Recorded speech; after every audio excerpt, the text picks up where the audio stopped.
D'abord au Sénat, la Commission des affaires économiques, de la production et des échanges a auditionné le ministre des Transports, Flavienne Fumou-Ondo, sur le projet de loi portant réorganisation de l'Office des ports et rades du Gabon. Le reportage de Guy Roger Lendia et Félix Modibangoï de la presse du Sénat.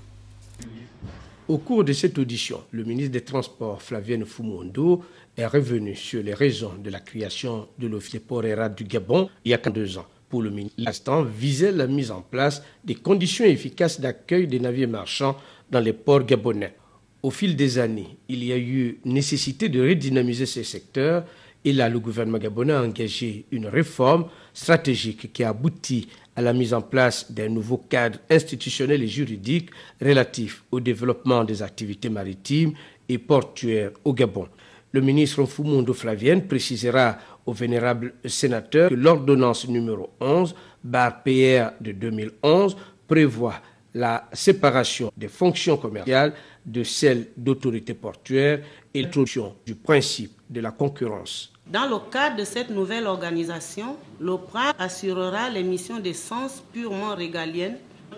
l'exercice des ports, la régulation et la délivrance des autorisations nécessaires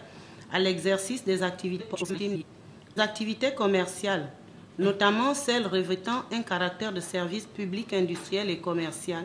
l'exploitation des terminaux et outillages portuaires, ainsi que la manutention portuaire sont, quant à elles, désormais du ressort des opérations privées qui les exploitent par le biais de concessions ou d'autorisations. Dans la série des questions-réponses entre les vénérables sénateurs et le ministre des Transports, pour mieux comprendre l'importance de ce texte, le ministre donnera des explications nécessaires aux vénérables sénateurs. Pour le ministre, la réorganisation consacrée porte non seulement sur la redéfinition des missions de l'Office des ports et rades du Gabon,